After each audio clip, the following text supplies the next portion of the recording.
Hey everyone, Thornton here, and one of the most contentious topics in the finals history was when they nerfed aim assist. And something that has also happened is the player base has started to dwindle a little bit. And the question is there a connection between this? Is Embark going to go ahead and change it around? And what is the future in terms of competitiveness for this game? We're going to cover that in today's video, but without further ado, let's go ahead and start talking about it. Embark Studios' decision to nerf aim assist in the finals was a very controversial one and had a lot of back and forth, at least what I had read on Reddit. Now, in case you are just completely oblivious, aim assist is a feature designed to aid controller players in aiming, and it's always been a contentious topic. It doesn't matter what video game you go to, if it's a first-person shooter and there is a cross-platform component where PC and console players compete together, or even if you use a controller on PC, there is going to be a debate about aim assist. And the recent changes in Season 1 back around January, aimed at reducing zoom snapping and camera magnetism, have raised questions about the correlation with a drop in player engagement and player count, which the finals is also suffering from. So let's go ahead and understand why aim assist was even nerfed in the final. And it was actually introduced in patch 1.4.1, and it targeted its specific aspects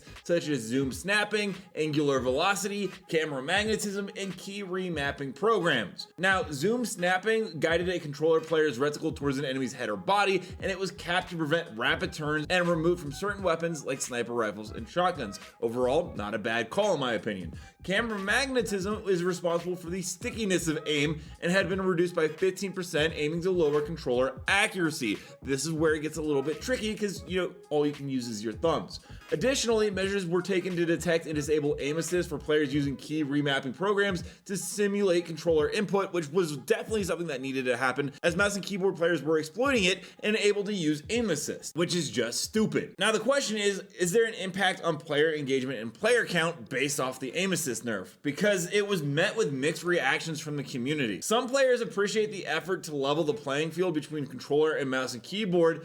Others argue that it made the game less enjoyable for controller players and also the casual player base that just wants to pick it up and feel like, they're kind of good at the game. And yes, you can use the argument of get good, but most console players, or even just the general casual player base that enjoy these types of games, don't necessarily always want the hardest challenge possible. The decline in player engagement and player count following the aim assist nerf does raise concerns about its role in shaping the game's overall appeal, because if you do look at the Steam charts, it did start to see a more rapid decline after these changes were implemented. You can go ahead and look on Steam right now, and even though we just got the brand new Season 2, there is a significant decline in the finals player base. The game experienced a peak in players shortly after its release, but has since seen a continuous decrease in numbers. There's factors such as slow movement mechanics, server maintenance issues, and feedback from prominent gamers like Shroud that may have actually contributed towards the downward trajectory. However, like I said earlier, I think the impact of aim assist nerf on player retention cannot be overlooked. And now we have to talk about whether or not reverting the aim assist changes is a good idea. What are the pros and cons? Because there's always going to be benefits and there are going to be drawbacks regardless. Reverting to the previous aim assist settings could appease controller players and possibly lead to a resurgence in player engagement. However, it could also alienate mouse and keyboard players who welcome the aim assist adjustments. Balancing the interests of both player groups and maintaining a fair competitive environment remains a challenge, and it will forever be a challenge because as gamers, I don't think we'll ever agree, especially when it comes to different inputs. And there are some alternate strategies to increase the player count. I will say Embark has already done an amazing job with content updates, introducing new maps, weapons, game modes, and customization options, which can renew interest and attract new players, but I feel like they've already done that as much as they can possibly do it. Community engagement might actually be a good idea. Organize some tournaments, community events, and incorporating player feedback into update fosters a sense of belonging and loyalty among players. There was a really fun event last season where we all had to get, I think, like $250 billion